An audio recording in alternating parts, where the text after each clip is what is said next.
13 of the Free Your Mind podcast. Now, this week I'm being a bit lazy. I just come off the back of my mastermind call, and a part of what I was talking about I feel like would be really useful and relevant to you guys listening.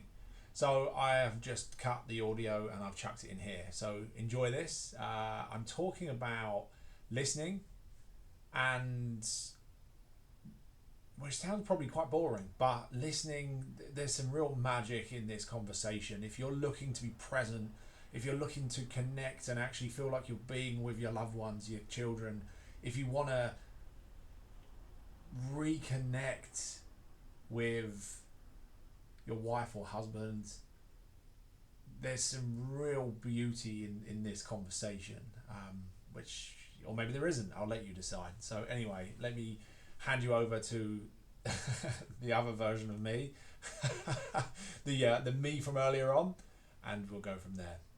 Yeah, I was you all know, and I say this a million times, I'm always learning from other people. I don't do it for any other reason other than the fact I love it. I'm a lifelong learner. I spend so much on courses and stuff. It's insane.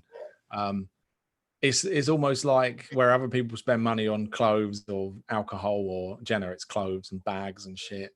For me, it's like, what can I learn?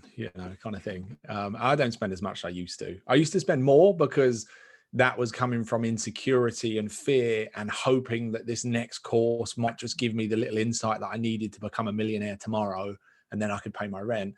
It doesn't look like that to me anymore. It's more like, yeah, fuck it. That sounds fun. Sometimes the course I was on last week, my mate Naylor was like, "Can you remember what this course is?" I was like, "Not really. I just know it'd be good," and I just felt like, "Fuck it." It was it was enough money to know it'd be good and not too much to worry. So it's like, but it was like, I know it'd be good. I knew it was roughly what it was, but so this week, and part of this course actually for the next 6 weeks, I'm learning from this woman called Mavis. She's like this 81-year-old woman. She's been doing this for 47 years, like teaching the principles for 47 years. And yeah, just fascinating because it's like,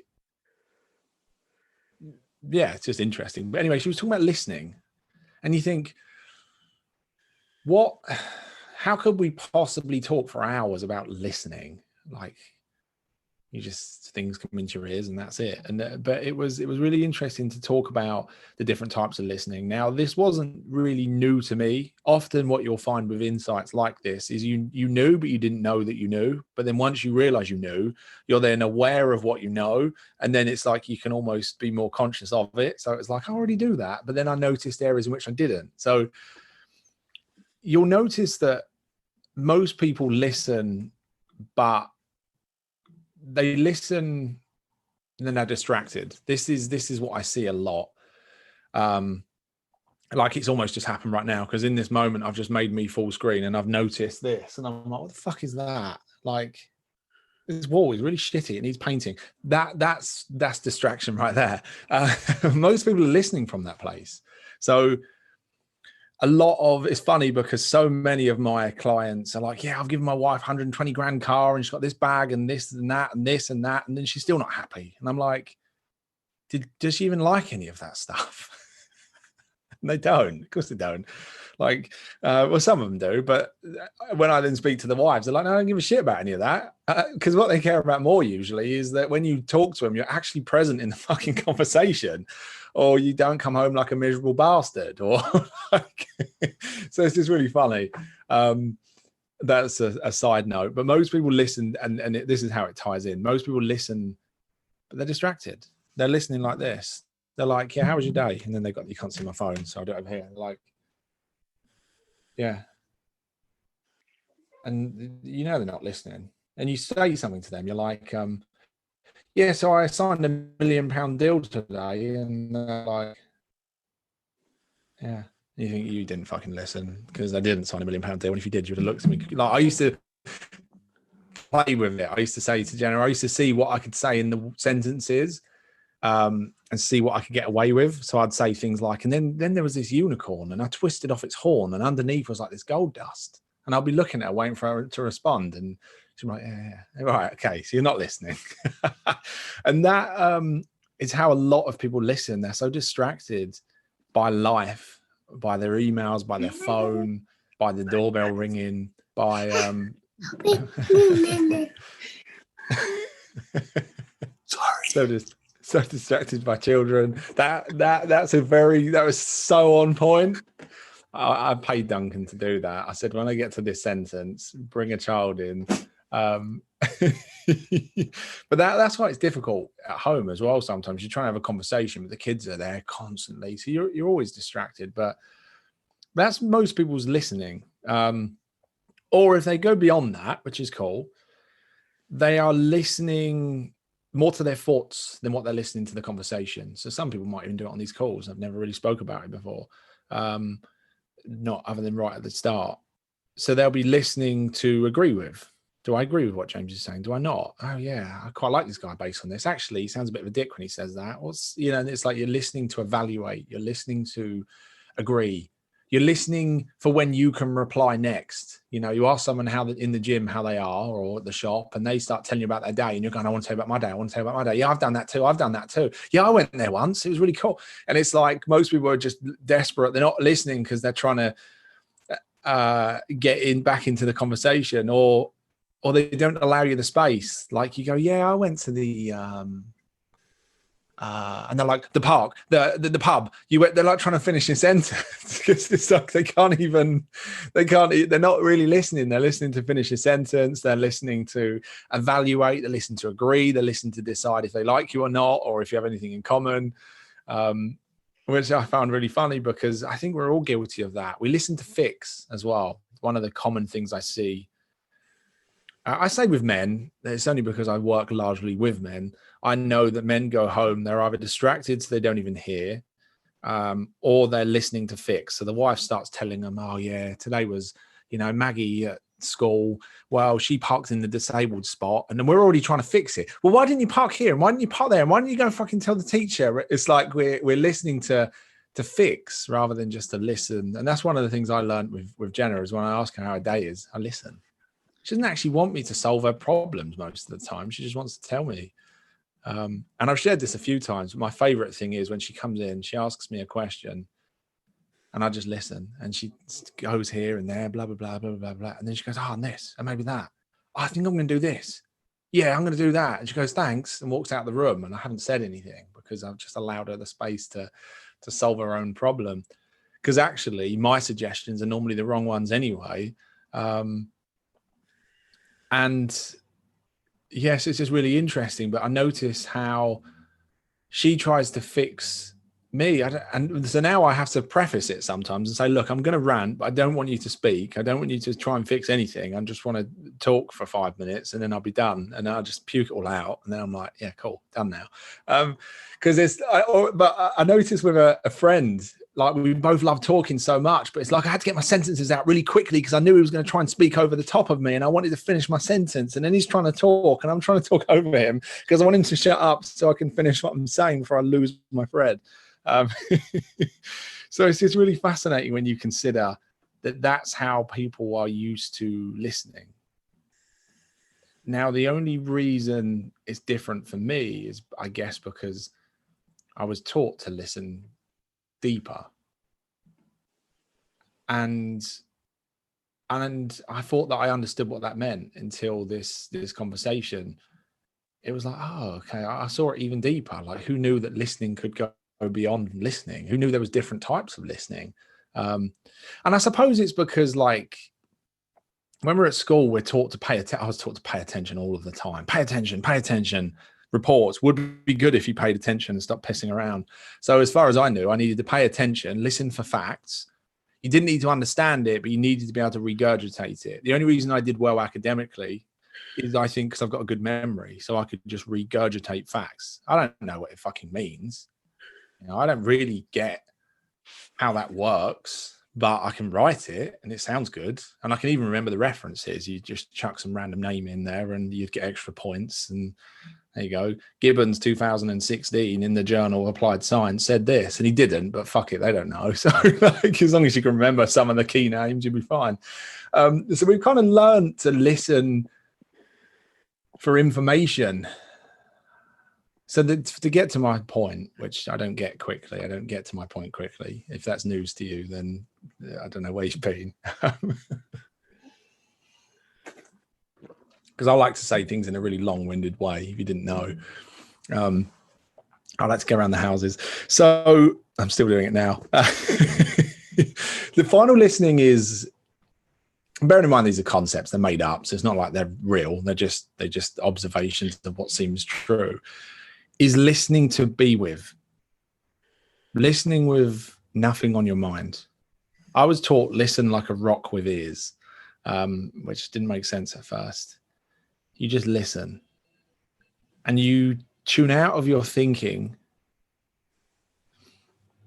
And you really just listen to that person. You listen to the words. You listen behind the words.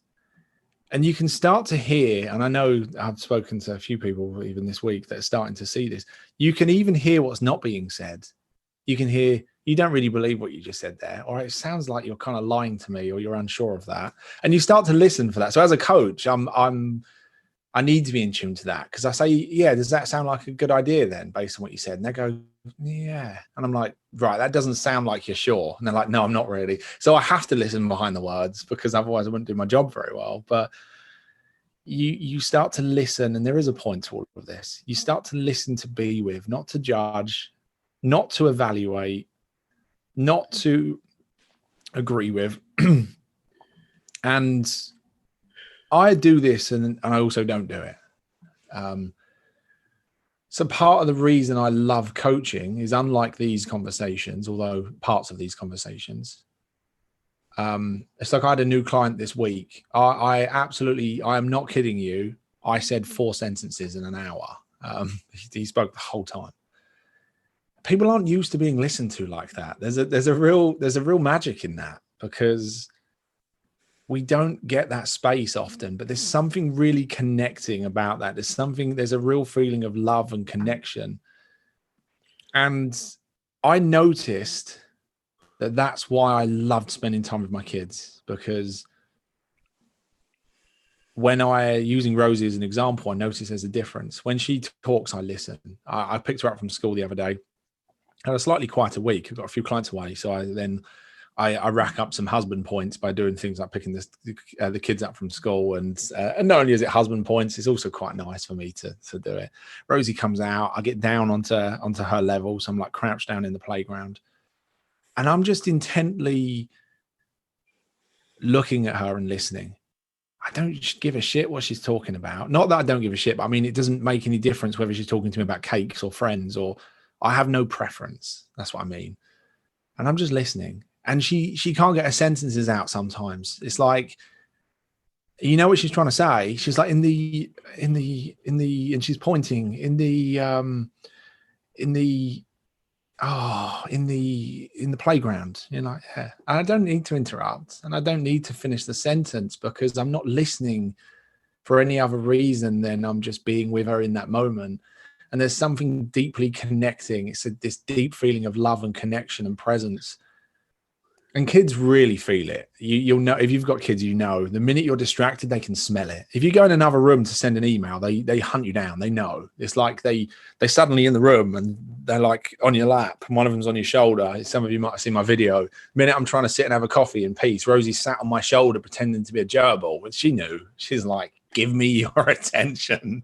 But I noticed that with Max, I'd stopped not enjoying him, but I'd lost that connection. I realized I hadn't seen that sparkle in his eye for a while, because I hadn't looked for it. Because when he was talking, I've started to evaluate. He's got to an age now where he's 8, and he's playing quite a good level of football, and he's progressing up, and he's got to that. He's got some shit going on in his head. He's definitely my child, that's for sure. Where he overthinks stuff, and he has certain anxieties and whatever. So it's like I'm sort of guiding him through the emotions. He's a very emotional child, very compassionate. So it's like, but I started listening to him without knowing, to evaluate. Is he on the right path? Is he going to be a good kid? Why is he not doing the dusting? This the upbringing he's got is not like mine. So he's not going to be motivated. He's not going to be successful. I need him to be successful. And he said that, and that doesn't sound like he's going to be. He said that. That sounds like he's ungrateful. Does he know that I didn't have any of this stuff? Does he know that I didn't have this? Does he know? Does he? And it's like, so all of a sudden, I'm not listening to work out who do I think he's becoming and where do I think he's going, and am I doing a good enough job as a parent, and is he learning the lessons he needs to learn, and what he said then, is that good or bad? Is that going to make him better at football or worse? Does that mean he's prioritizing education or not, and do I care whether he does or not? And it's like, all of a sudden, you're not really in the conversation, you're in your head. You're in the conversation in your head, and you wonder why that connection has gone, or why that connection is lost. And what's interesting about that is the same is true for relationships as well. And there is another point before I shut up, is me and Jenna have date night. And every time I tell my clients to have date night, I don't recommend many things to my clients. It's not my job to do so. But one thing I do usually recommend is date night, because I do see, and date night, I also recommend dating the kids as well, in a non kind of weird way, obviously. Like I like one-on-one time with them, where I get to listen, to be with and be present with them. Like when you're at a meal or you're playing a board game in a separate bedroom with one child, it's really easy to be with them. And I think I've found it really quite useful.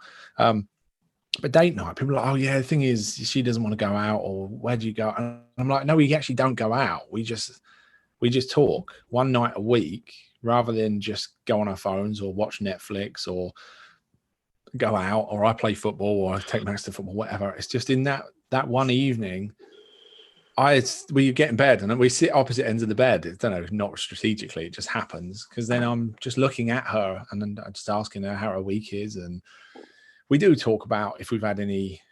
I jokingly get her to rate me out of 10, and she might say, yeah, you've been a bit of a miserable bastard. But I'm not offended by her saying that, because I'm not listening to evaluate the truth in it. I'm just listening to be with her. And there's something so deeply connecting about that. Sometimes it's like you can be with each other in each other's company, but not really connect. It's like, and I used to say this to her like years ago.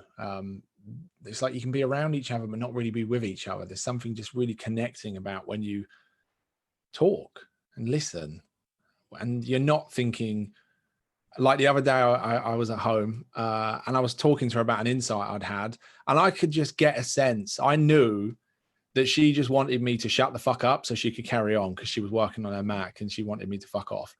And I could sense that, and I made a joke of it. And she's like, yeah, she laughs. She's like, yeah, because on one hand, I'm listening to you. On the other hand, I don't want to lose my train of thought here. And I need to get this done. And I could sense that from her. And if I didn't know better, and a lot of people don't, you could interpret that as, oh, for fuck's sake, she doesn't give a shit about me. She doesn't give a fuck about what I've got to say. Why are we even together? And that can actually snowball, where you start to think, well, actually, she pisses me off. We don't have anything in common.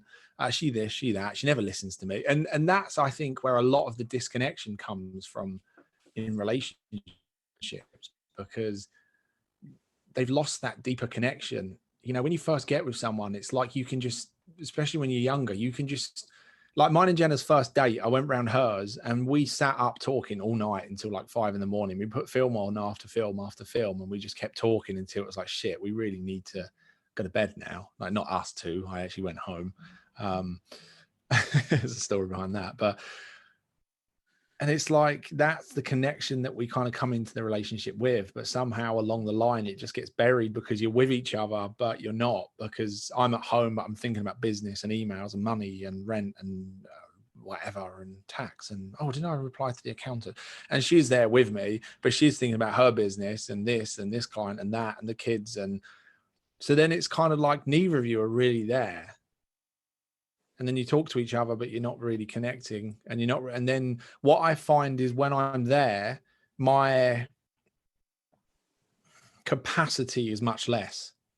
So all the kids need to do is sneeze too loud. And I'm like, oh, for fuck's sake, do you have to sneeze so loud? Like, you're just so close to, for me, I'm so close, because it's like I'm a mile deep into this rabbit hole of thinking, and anything takes me out of it. And that's when I can be really snappy. Or it's like, don't have the capacity to, if one of them's crying, I'll just give her this, will you? It's like, just both of you just shut up moaning, like, because it's like that's all you've got available to you, because you're already at 100% capacity because you're so deep into your own thinking.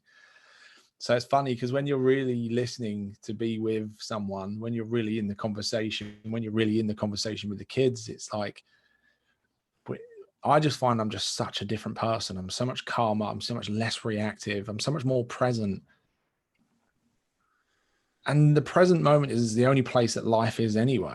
Like, because often the stuff we're thinking about, can't do anything about. Like when we wake up at 3 a.m. thinking about things that he's doing, it's like, well, unless you're going to get out of bed, you can't do anything anyway. But so to finally get to the point that ties this in to last week,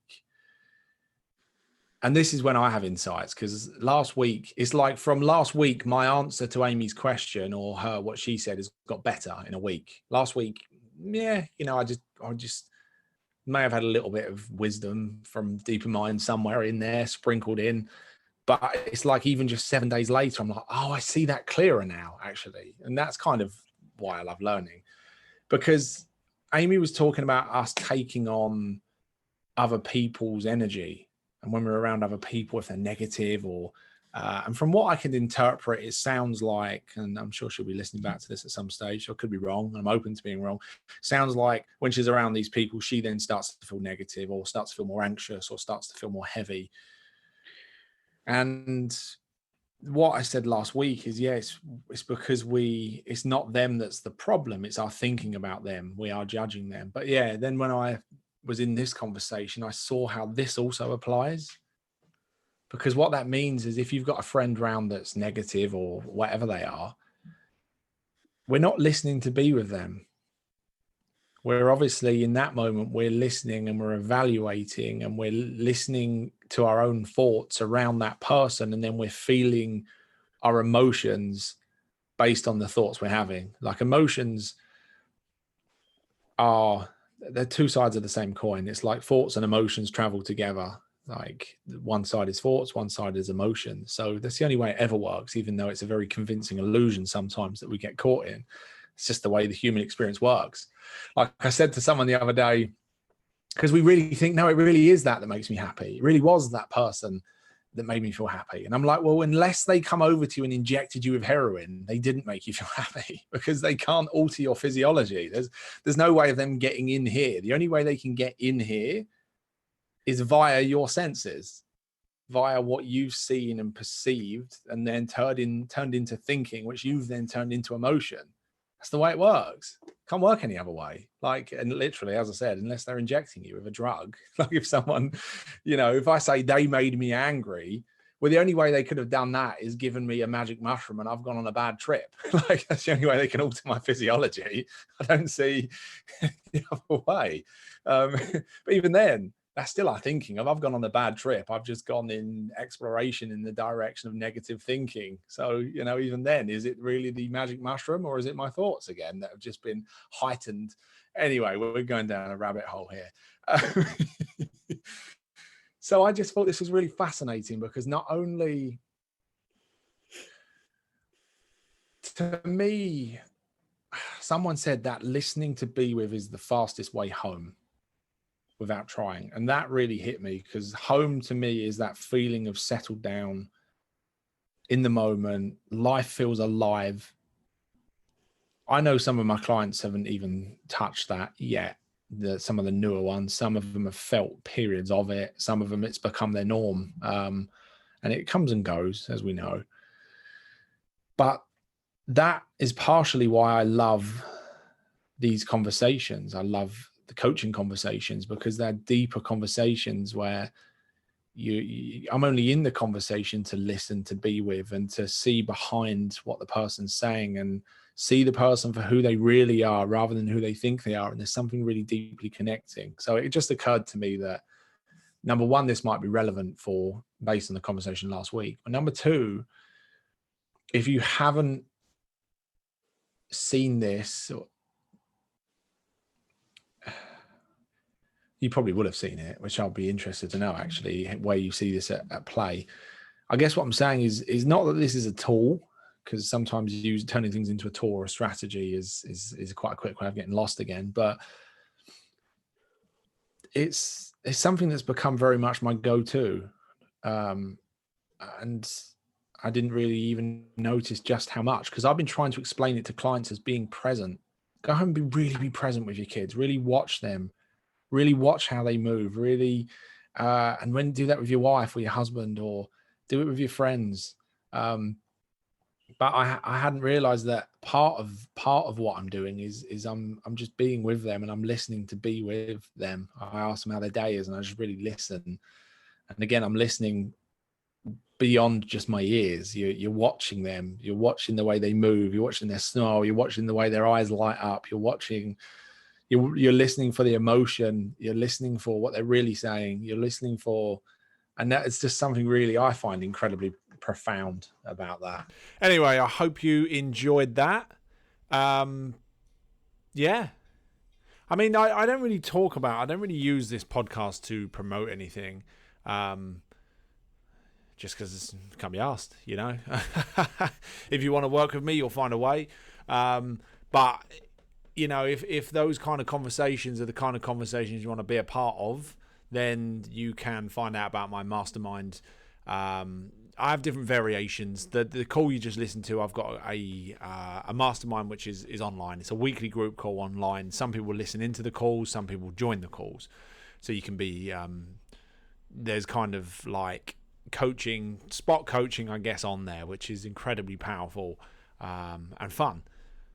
Obviously, if you're someone that wants one-to-one, then that's cool too. You can reach out to me somewhere and we will discuss that. And then, you know, my other mastermind is where all my one-to-ones meet up, but that's not, you can't access that unless you're a one-to-one client. So there's not really much point talking about that. But yeah, I will put the link somewhere, or it's on the website. You can find it. You know, I can't be asked to kind of put like pictures all over this. But anyway, pleasure as always. Hope you enjoyed this. As always, if you found it useful, share it. If you haven't left a review, leave a review. If you're on Apple Podcasts or whatever, I don't think you can leave reviews on the other places. And if you feel inclined to let me know how this is having an impact on your life, that's always pretty awesome for me to hear as well. I just enjoy that. I enjoy hearing people's insights and where they're at. Anyway, speak to you soon. Have a good one.